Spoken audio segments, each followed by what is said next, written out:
Na alegria do Espírito Santo, nós saudamos a você que nos acompanha no programa Razões da Fé deste domingo, 28 de julho de 2024, aqui pela Rádio Miriam Caravaggio, 95.7 FM, neste primeiro horário das 7 às 8 da manhã, ou ainda na reprise das 10 às 11 da noite, no Spotify da Rádio Miriam Caravaggio, sempre aos domingos a partir das 9 horas da manhã, ou no YouTube e Facebook da Diocese de Caxias, nos domingos às 8h30 da noite, e ainda na TV Serra, canal 526 da NET, nas terças-feiras.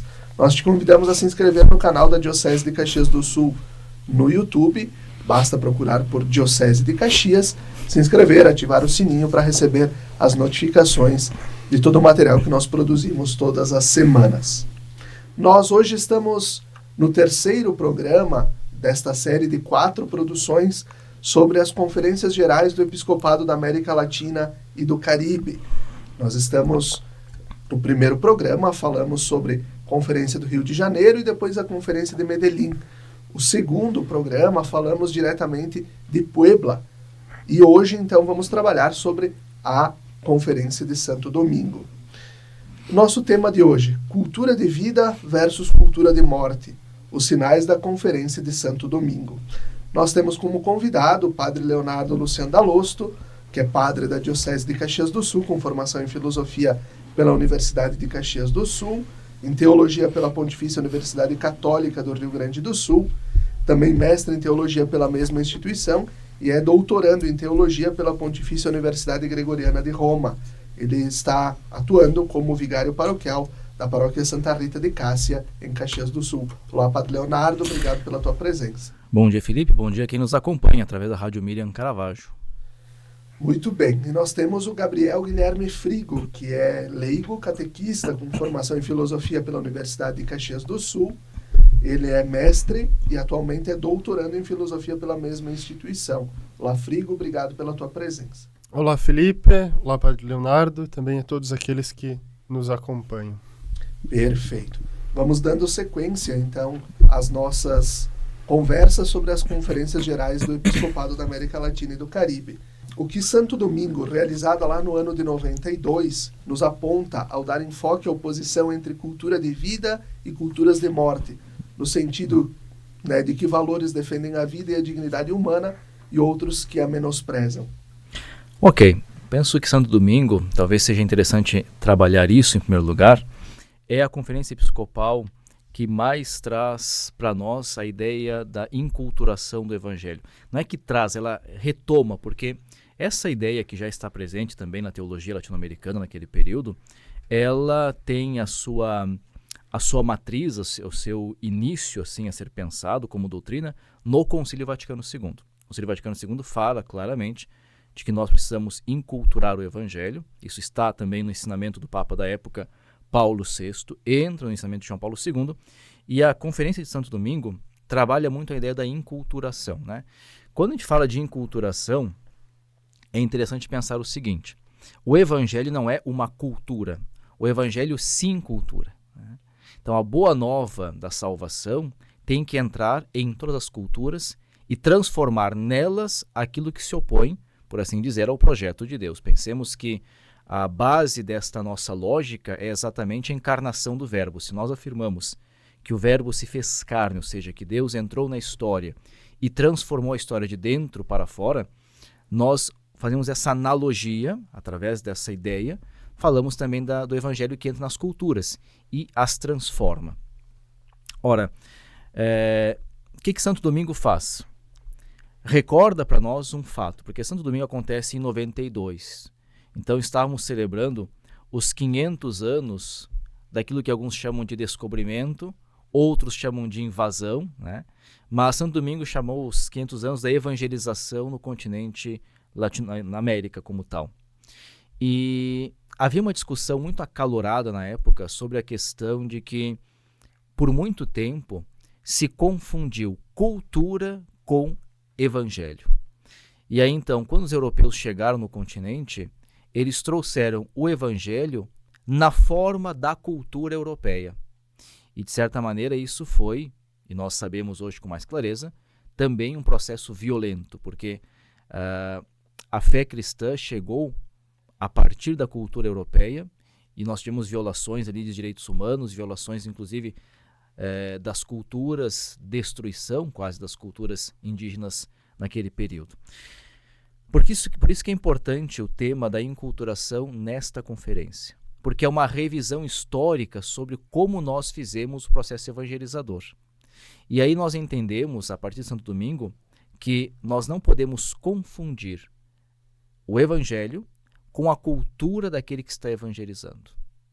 Esse é um desafio para nós como seres humanos. Quer dizer, o que significa hoje que quando nós nos colocamos em uma posição de evangelizadores, daqueles que anunciam, comunicam o evangelho, mas estamos em uma cultura específica, como é que nós fazemos o processo de conversão nosso para não tentarmos impor a nossa cultura como se isso fosse o evangelho como tal? Como se a forma cultural que nós temos deve ser passada dentro de outras culturas. É uma questão aberta em Santo Domingo e que permanece aberta para nós como desafio. Agora, o que Santo Domingo faz, e aquilo que está na pergunta, de certa maneira, é como é que nós fazemos uma contraposição entre uma cultura de vida e uma cultura de morte, né? A cultura de vida é exatamente essa ideia de que nós precisamos promover a vida em todas as suas instâncias, né? Não importando os condicionamentos culturais que existem. Significa dizer que nós entramos nas culturas, o evangelho entra na cultura, e deve ajudar a cultura a se transformar, libertando-se daquilo que conduz ou que comunica a morte e não vida. É um processo muito complexo, é um processo, eu diria assim, de um discernimento muito grande, porque às vezes nós podemos pensar que uma cultura está comunicando morte, quando na verdade, na visão deles, é vida. É algo muito complexo, por isso é uma pergunta não muito simples de responder, mas o que se faz aqui em Santo Domingo é dizer isso: olha, nós precisamos entender que o evangelho, ele não é uma cultura, ele entra nas culturas, e a partir daquilo que é a perspectiva de Jesus, transforma nas culturas o que nós compreendemos que é contrário ao projeto de Deus. E aí o projeto de Deus, aqui podemos entender a partir da própria lógica de Jesus, né? Comunicar vida para que todos tenham vida e a tenham em abundância. Perfeito. Gabriel, por que a Conferência de Santo Domingo ela se afastou um pouco da tradição latino-americana inspirada pelo Vaticano II? Uma diferença que a gente pode perceber de fato em Santo Domingo com as outras conferências é que Medellín e Puebla, por exemplo, elas têm uma maior autonomia por parte do episcopado, tanto na elaboração dos textos de estudo, quanto depois nos documentos finais. Aqui em Santo Domingo vai acontecer aquilo que alguns autores chamam de síndrome do controle. Quer dizer, que é uma preocupação muito forte de Roma com aquilo que acontecia nas conferências regionais, aqui de modo especial, né? Na nossa conferência latino-americana e do Caribe. E é uma interferência direta de Roma sobre, tanto no documento de estudo, quanto nos teólogos que vão participar como assessores. Tanto que, se a gente for pensar em Santo Domingo, tinha um grupo de teólogos paralelos à conferência que pensava e ajudava os bispos a refletirem. Quer dizer, tinha um grupo de teólogos oficiais, mas tinha um grupo de teólogos paralelos que contribuíam com as reflexões. Então, tem essa maior pressão de Roma e também a gente tem que pensar aqui que alguns teólogos já haviam sido, como é que a gente pode dizer, investigados ou qualquer coisa do tipo, assim, por Roma. Então, se tem essa preocupação de legislar sobre o que acontecia, de legislar sobre a teologia. E vai acontecer também em Santo Domingo uma virada epistemológica, hermenêutica, a gente pode dizer assim também, com relação às outras conferências, que não se usa mais o método ver, julgar e agir. Quer dizer, não se parte mais da realidade do povo de Deus para construir um pensamento teológico, mas se implanta uma ideia teológica e, a partir dela, nós construímos uma caminhada de igreja. É o inverso que acontece aqui com o que vinha sendo trabalhado e vinha sendo pensado nas outras duas conferências. E é claro que isso vai afastar Santo Domingo, tanto de Puebla e Medellín e Puebla, como do Vaticano II, porque se a gente pensar que agora nós não construímos mais a partir da realidade, mas nós tentamos mudar a realidade a partir de uma ideia teológica, há de fato uma cisão, um afastamento. Cisão eu acho que até é muito duro, mas há de fato um afastamento com relação à caminhada latino-americana.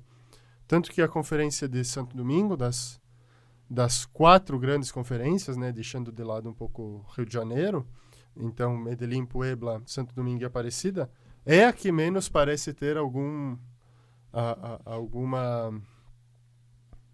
respaldo, assim, a que menos parece ter voz, né? Apesar dela ter sido muito importante, como o Padre Leonardo dizia, dos 500 anos da evangelização e também do tema da enculturação, que acredito ser o grande tema de Santo Domingo, o tema da enculturação. Perfeito. Padre Leonardo, qual a relação entre Santo Domingo e a Santa Sé, né? O Frigo já deu algumas pinceladas, mas houve quase que como diria o nosso saudoso Padre Constante Paza, Roma estava de butuca sobre a conferência de Santo Domingo? De certa maneira, a expressão que o Frigo usou é uma expressão que cabe aqui, né? Há um controle, porque há uma desconfiança. Quer dizer, quando há um controle é porque existe uma desconfiança. E já havia uma desconfiança grande, inclusive nós tínhamos já tido, ali naquele período precedente, a condenação de alguns teólogos, a mais famosa é a condenação de Leonardo Boff, da teologia, né? Gutierrez, enfim. Então nós temos uma desconfiança de que a forma da igreja latino-americana andar naquele período havia estabelecido uma teologia que, de certa maneira, para Roma cheirava mais a política que a religião. A gente pode dizer isso com clareza para não usarmos termos mais técnicos, mas era isso. Que era uma teologia que cheirava muito mais a uma ação política como tal do que a uma ação, a uma via religiosa, né? João Paulo II veio de um país, a Polônia, e ele era o Papa da época, lembremos, né, que conheceu muito fortemente a ação do socialismo. E ele tinha muito medo do socialismo e da ressurreição do socialismo também no continente latino-americano, e achava que a teologia latino-americana como tal estava, em algumas de suas vertentes, por assim dizer, se poluindo com ideias socialistas. Então, tem todo um controle de Roma sobre esta conferência. Nós temos aquilo que o Frigo disse, de fato, há um grupo de teólogos, que são teólogos mais oficiais, né, que nós chamaríamos na teologia de teólogos de corte, ou seja, os teólogos que dizem aquilo que o rei quer escutar, né, os teólogos da corte, ou como o Antigo Testamento chama os profetas do rei, né? E havia toda uma gama de teólogos paralelos que ajudava muitos bispos também a pensarem, né? Então, há um controle grande. Eu penso que a mudança do método é muito forte para entendermos o resultado de Santo Domingo, né? Nós usamos, nas outras assembleias, o ver, julgar e agir, ou seja, olhar a realidade, julgá-la a partir da fé, pensar a nossa ação. Esse era o método. Roma, como o Gabriel já disse, pede que nós primeiro façamos o julgar, uma profissão de fé. A primeira parte de Santo Domingo é uma profissão de fé, né? A fé cristológica. A partir desta profissão de fé, olhar a realidade e depois pensar pistas de ação. Em última análise, o que nós temos aqui? Nós temos a disputa entre dois métodos teológicos, um que nós assumimos muito fortemente na América Latina, que a gente chama de método indutivo, ou seja, eu parto da realidade e a partir da realidade eu penso também a questão da fé, as realidades de fé, e o chamado método dedutivo, que é o método típico do pensamento europeu ainda hoje, em que eu parto de uma realidade pré-concebida, das ideias, e depois tento descer em direção à realidade como tal, né? Santo Domingo seguiu esse segundo método, que, repito, é o método típico dos europeus ainda hoje. Isso impactou muito a conferência. E, de certa maneira, os resultados da conferência ficaram impactados por isso. Porque o nosso olhar, ele está já pré-concebido, ou como é que nós podemos dizer assim? Tem um óculos. Exatamente, tem um óculos, né? Tem uma forma específica, uma moldura já para esse olhar, né? Isso, evidentemente, que impossibilita que você olhe a realidade como ela é, porque você está olhando a partir de uma realidade já pré-concebida. Bom, isso é, de certa maneira, repito, controle. Há um controle porque há uma desconfiança, há um medo de que esta igreja está caminhando de uma forma que talvez não seja de acordo com o evangelho como Roma compreende, né? Claro que nós tivemos ali na conferência atores muito importantes que conseguiram trabalhar também nos meandros entre os bispos para poder costurar um texto que nos trouxesse coisas interessantes, né? Pensemos um nome muito importante, me recordo do padre Libânio falando da atuação de Dom Luciano Mendes de Almeida, um grande bispo brasileiro, um santo com certeza, que trabalhou muito para que Santo Domingo tivesse pelo menos um texto que pudesse ser útil para a ação pastoral na igreja latino-americana, né? Fez costuras com os bispos, com os teólogos, né? E mesmo com Roma, para que nós pudéssemos ter uma liberdade um pouco maior. E um texto coerente, né? E um texto coerente. Porém, repito, a mudança do método, evidentemente, muda os resultados. Isso é em qualquer tipo de atividade que nós tenhamos, né? O resultado depende sempre da escolha que nós temos de método. Então, como nós tínhamos antes escolhido um método, a partir da realidade, para depois pensá-la, né? Nós tínhamos um tipo de ação pastoral. Como aqui nós partimos antes de uma ideia, ou de uma profissão de fé, se quisermos assim, e depois olharmos a realidade, nós temos outro tipo de ação pastoral. E assim nós vamos concluindo o primeiro bloco do nosso programa Razões da Fé deste domingo, dia 28 de julho. Fiquem com a gente, até daqui a pouco.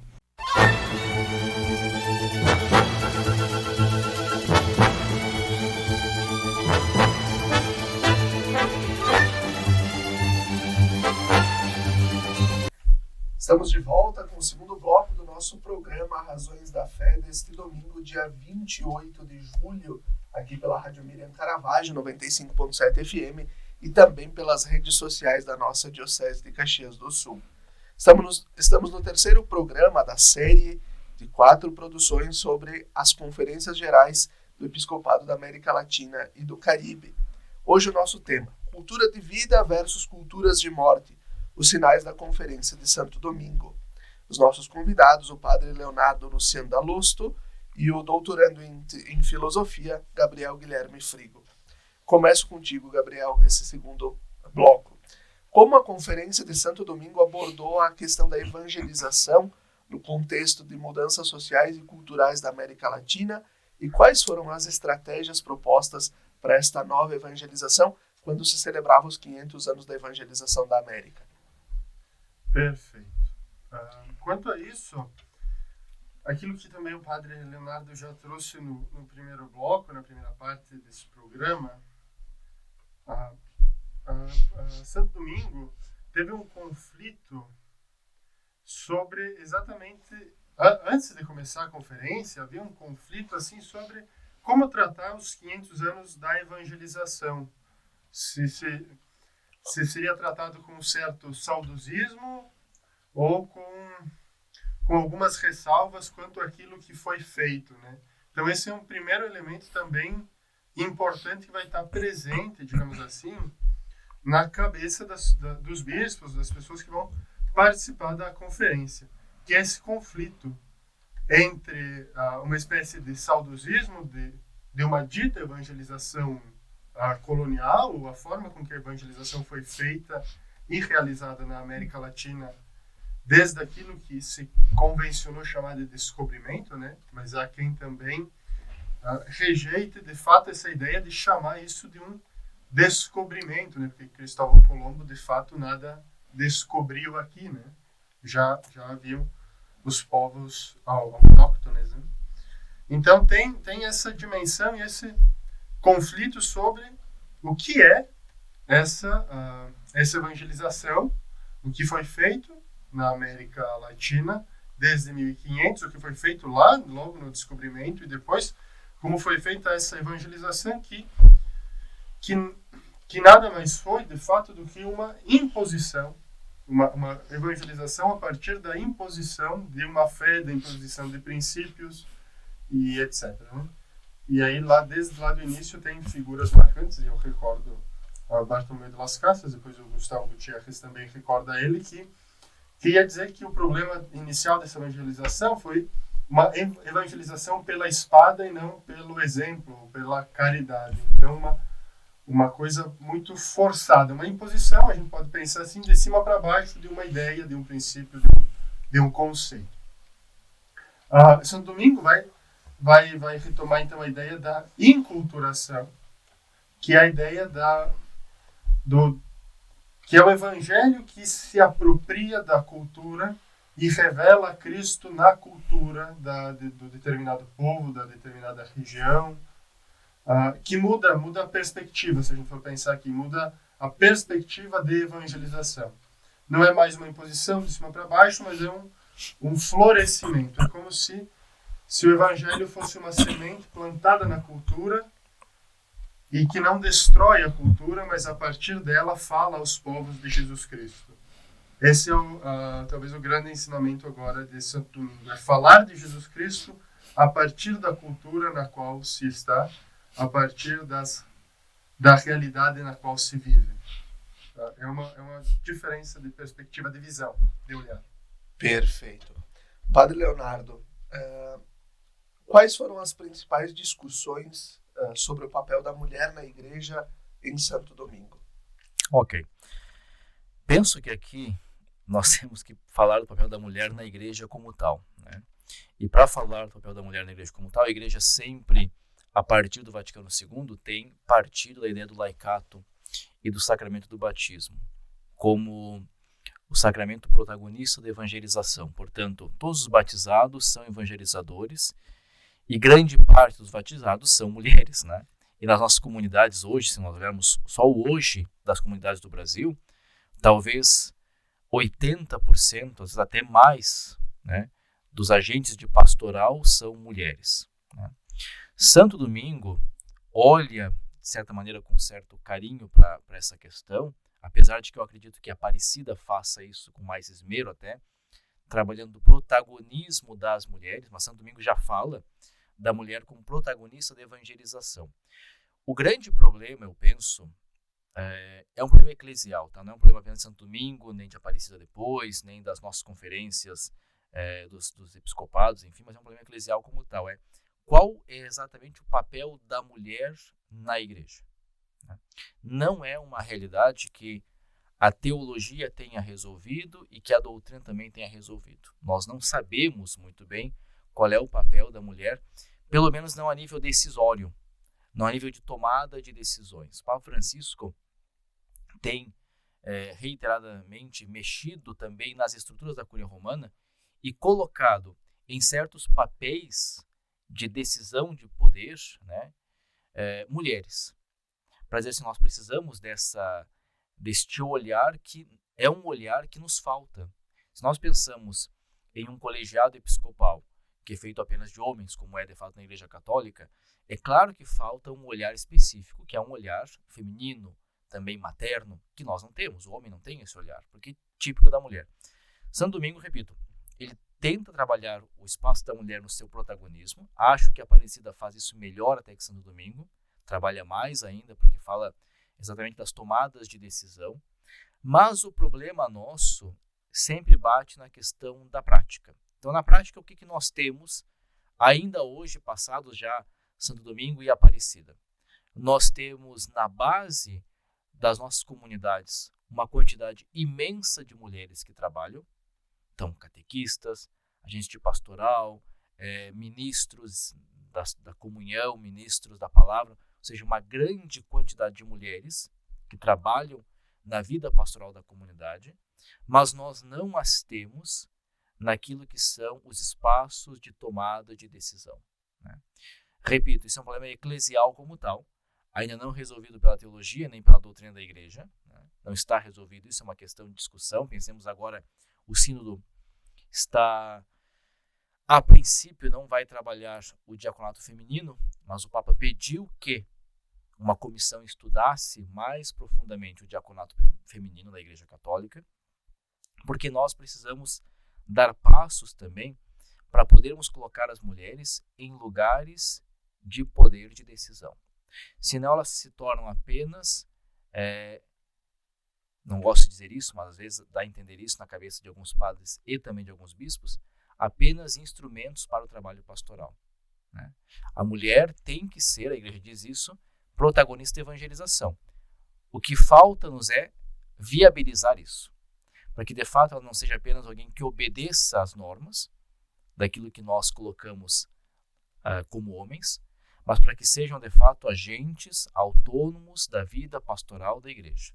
Então, a pergunta é muito dirigida a Santo Domingo, eu abri um pouco mais o leque, né? Santo Domingo trabalha a ideia da mulher como protagonista da evangelização. Repito, a Aparecida provavelmente faz isso com mais esmero, com mais força, até porque passados mais tempo, evidentemente que a cultura já havia também se desenvolvido em relação ao papel da mulher na sociedade, mas nós ainda hoje, passados tanto tempo, já mais de 10 anos de Aparecida, e portanto 30 anos praticamente de Santo Domingo, ainda hoje temos a questão prática em aberto, que é a mulher é a base da sustentação das vidas das nossas comunidades de trabalho pastoral, mas não é ainda alguém que decide alguma coisa. Poderíamos dizer que apesar de não ter, a Conferência de Santo Domingo não ter abraçado o método Ver, Julgar e Agir, mesmo assim ele se fez presente, mesmo que por esse grupo de peritos, de teólogos de forma paralela e que trabalharam também ajudando a formar um documento melhor também, que ele aconteceu? De certa maneira, o método Ver, Julgar e Agir é um pouco aquilo que nós chamaríamos de forma mentis do episcopado à época ainda, né? Quer dizer, ainda é um modo de pensar, de raciocinar de grande parte dos bispos naquele período. Hoje, talvez com o Papa Francisco na ideia do sínodo. Claro, Francisco tem isso muito presente, nós iremos ver isso em Aparecida, né? Francisco retoma o método até pelos seus próprios documentos, né? Ele tem um pouquinho essa forma de estruturar, escrita, os documentos. E aqui em Santo Domingo é muito interessante porque os registros também históricos de quem estava lá, de quem participou, vai dizer que nos pequenos grupos, muitas vezes você pensava com o método Ver, Julgar e Agir, você fazia os pequenos documentos, né, as pequenas reflexões dos grupos com o método Ver, Julgar e Agir, e causou um conflito quando chegou na redação. Né, um conflito de redação, porque aí não se encaixavam as reflexões dos grupos com a forma pela qual, né, o documento devia ser estruturado. Então tem isso também, que causou um certo conflito ali, né? De certa maneira, o que eu acho que é muito preocupante hoje, assim, olhamos o hoje, né, partindo de Santo Domingo, mas olhamos o hoje, como a igreja está perdendo este modo de abordagem da realidade que é o Ver, Julgar e Agir, né? Então nós vemos um Papa que tem todo o seu magistério, todo ele, praticamente assentado sobre esses 3 pilares, sobre o método Ver, Julgar e Agir. Ele usa outros termos, por exemplo, ao invés de julgar, ele diz iluminar, mas enfim, o método é esse, né? Olhar a realidade, julgá-la e depois agir sobre ela. Então, todo o seu magistério está assentado sobre esse método, mas uma igreja que gradativamente caminha para um método diferente, né? Nós temos hoje no Brasil muito mais a ideia do método de Santo Domingo, ou seja, primeiro professar a fé, depois olhar a realidade a partir dessa profissão, do que uma igreja que tenha em mente, né, e na prática o método Ver, Julgar e Agir, que é um método que depois se retoma em Aparecida e que Francisco retoma para a Igreja Universal. Então nós tivemos, acho que como consequência, e eu aqui diria pessoalmente, mas uma consequência negativa de Santo Domingo, é exatamente este freio no método Ver, Julgar e Agir, que acabou depois começou a dominar as consciências teológicas de pastores, né, de bispos e também de padres e de teólogos e agentes de pastoral na igreja latino-americana. Gabriel, Como a Conferência de Santo Domingo abordou a questão da juventude e o seu papel na evangelização? Certo. Eu acredito que Santo Domingo não vai ter grandes inovações com relação à juventude daquilo que foi dito em Puebla, que é o jovem como, também em Puebla o pobre, mas o jovem como sujeito da evangelização, quer dizer, não é um objeto ao qual Cristo deve ser levado, mas ele é sujeito de transmissão desse mesmo Cristo. Quer dizer, ele é participante integral da sua própria evangelização, como é o caso das mulheres, como é o caso dos pobres. Né? Eles não são objetos a quem nós transmitimos uma verdade, mas eles são agentes de transmissão dessa verdade, sujeitos da fé, sujeitos da evangelização. Perfeito. E assim a gente vai concluindo o segundo bloco do nosso programa Razões da Fé deste domingo, dia 28 de julho. Fique com a gente, até daqui a pouco.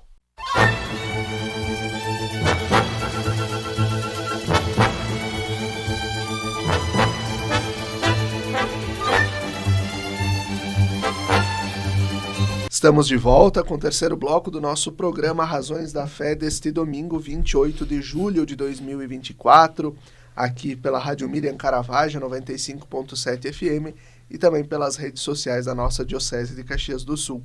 Estamos no terceiro programa da série de 4 produções sobre as Conferências Gerais do Episcopado da América Latina e do Caribe.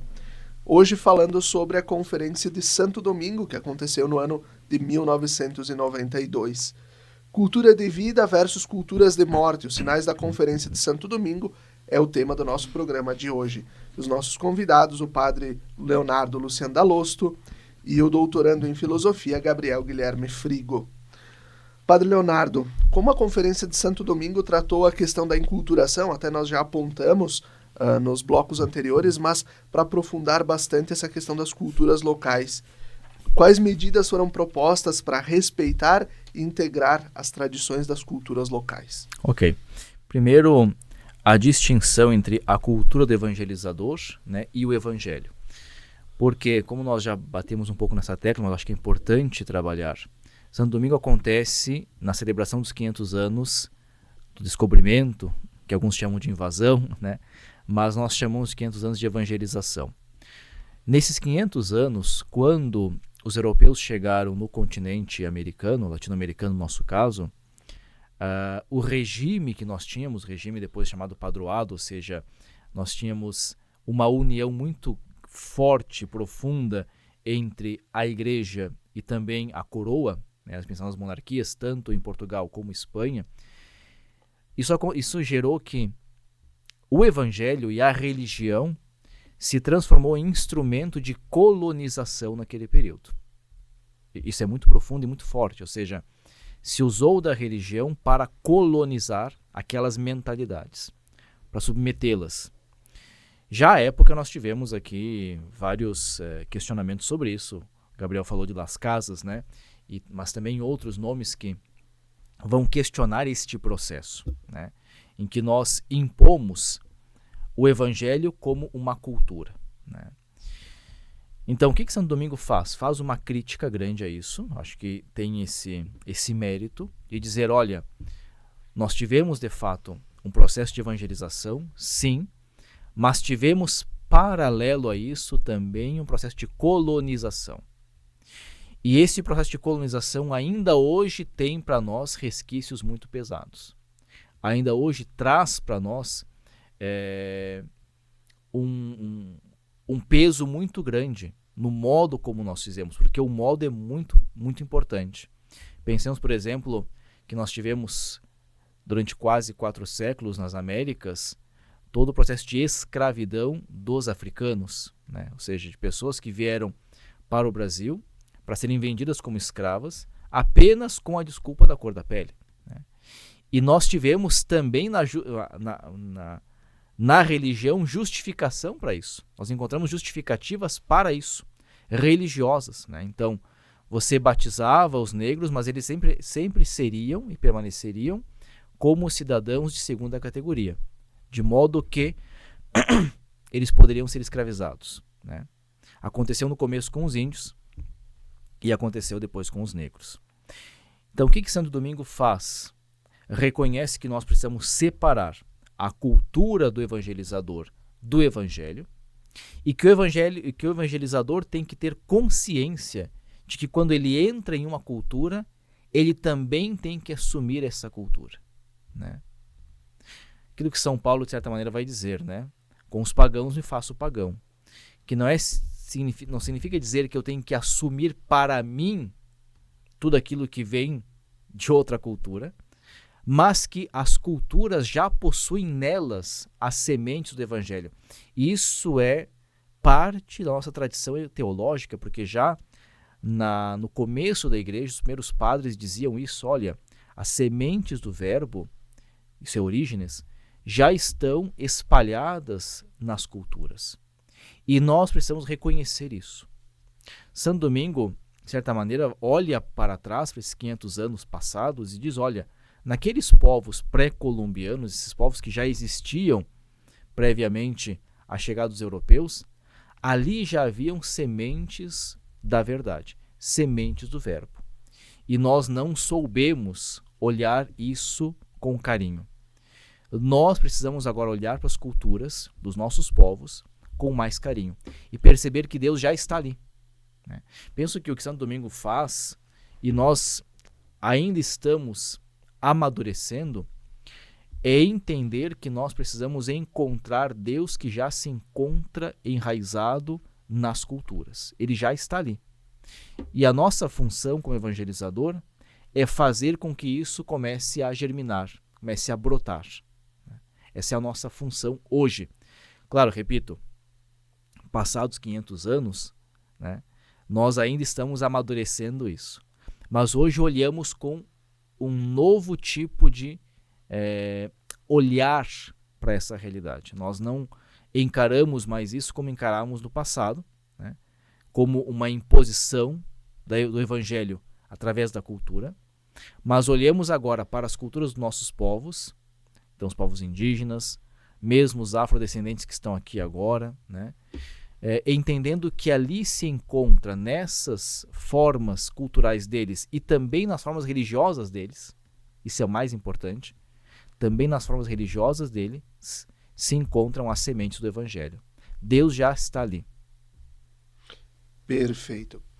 Gabriel, de que maneira a Conferência de Santo Domingo lidou com os desafios do crescente secularismo na América Latina e no Caribe? Perfeito. Sim. Só eu quero retomar antes aquilo que o padre Leonardo dizia, que tem uma frase do Las Casas que ilustra muito bem como a evangelização no período da conquista foi mais um pretexto do que evangelização.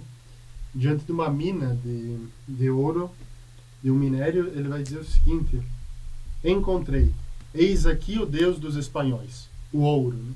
Então, quer dizer, alguém que na época já tinha consciência de que não era de fato um processo de evangelização, mas era um pretexto para a colonização, né? Então eu acho essa frase muito forte para a época e para hoje também, mas ela é muito simbólica, né? E vai ilustrar esse pretexto de colonização, esse pretexto da evangelização para a colonização.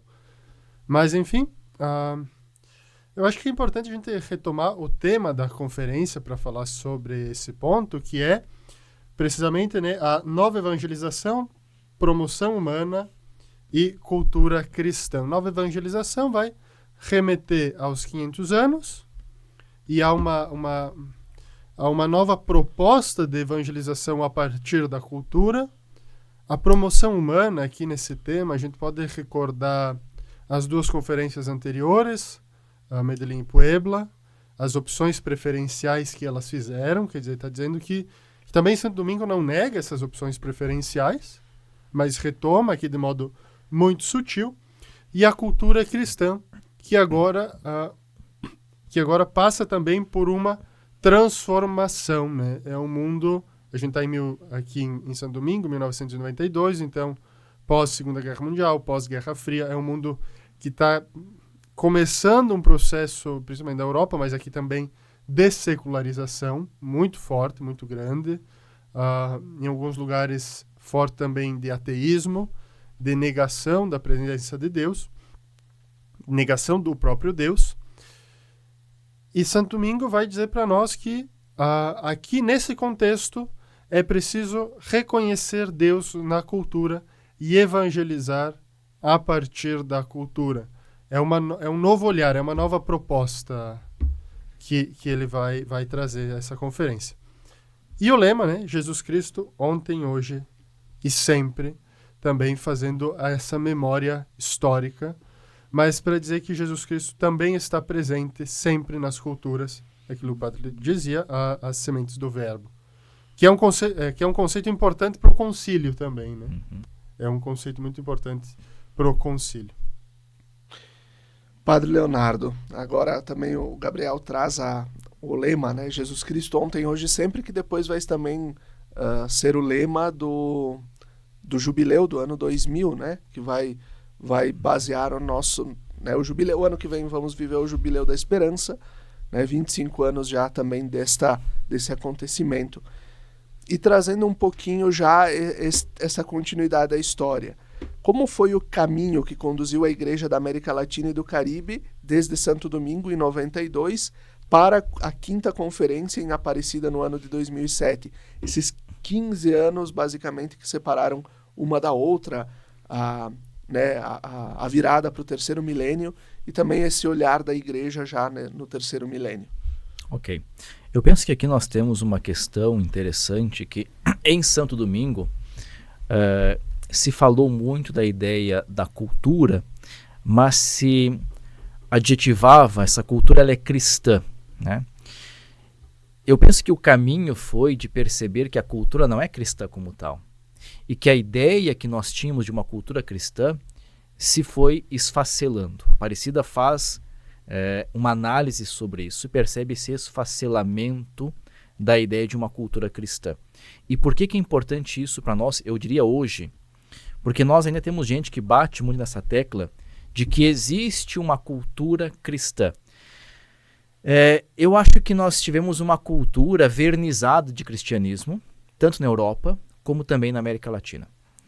E isso, de certa maneira, fez muito mal, porque nós geramos cristãos vernizados apenas, ou seja, não homens e mulheres radicados, ou seja, alicerçados no Evangelho, e, portanto, tendo o Evangelho como forma de pensar, de entender e de agir no mundo, mas como homens e mulheres que receberam uma cultura cristianizada, né? Isso significa dizer que o agir dessas pessoas não era um agir moldado por Jesus, mas era um agir simplesmente religioso, muitas vezes. É uma etiqueta. Uma Aqui etiqueta. a cultura como uma etiqueta, né? Uma etiqueta cristã. Exato. Faça isso e seja cristão. E seja cristão. E aí, então, você separava a fé da própria vida das pessoas, né? Essa ideia, a meu ver, que passou muito em Santo Domingo, ela é perigosa, de uma cultura cristã. Tentar restabelecer uma cultura cristã, a meu ver, é uma empresa falida hoje, né? A cultura não é cristã como tal. Mas o cristianismo, eu não gosto muito dessa expressão, eu gosto da expressão fé cristã. A fé cristã tem que entrar na cultura, né? De modo que as pessoas possam viver as suas culturas, ou a sua cultura como tal, mas permeá-la dos valores do Evangelho de Jesus. Eu acho que esse é o grande desafio que nós temos hoje. Santo Domingo ainda fala desta cultura cristã. A Aparecida vai abandonar muito essa ideia, fala das as tradições dos povos, enfim, mas já percebe que isso se esfacelou. Eu acho que o caminho de Santo Domingo até a Aparecida é nós irmos... a igreja foi tomando noção dessas coisas, ou seja, nós não podemos tentar assentar a evangelização sobre a cultura. Isso não funcionou e não funciona.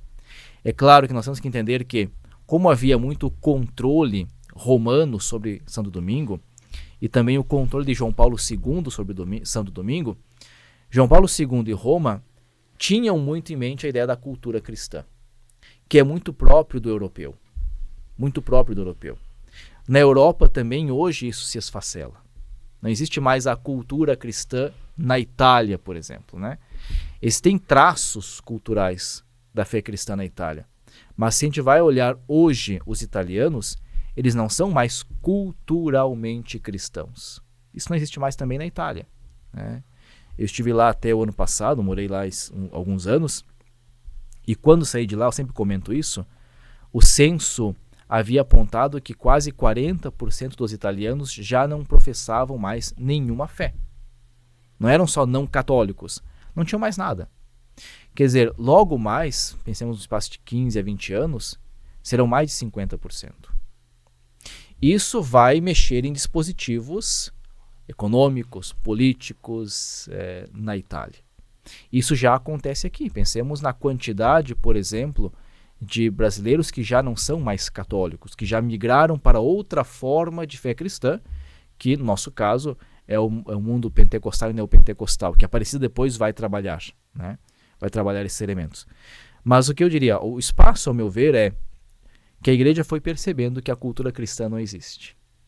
Ela é um imaginário, né?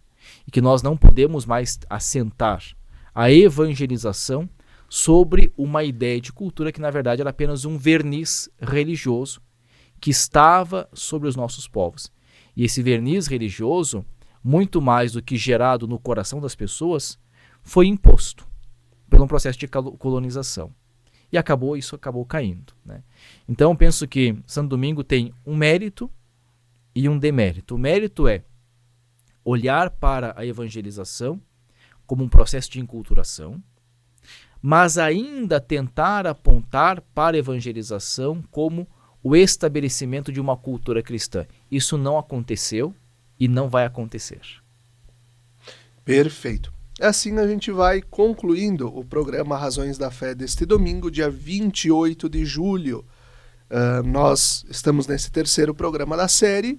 No próximo programa, da próxima semana, nós iremos tratar diretamente sobre a Conferência Episcopal do Episcopado Latino-Americano e do Caribe, realizada em Aparecida no ano de 2007, com a presença, então, de Bento XVI, que era o Papa, e do Cardeal Bergoglio, então, na equipe e como coordenador da redação do documento de Aparecida.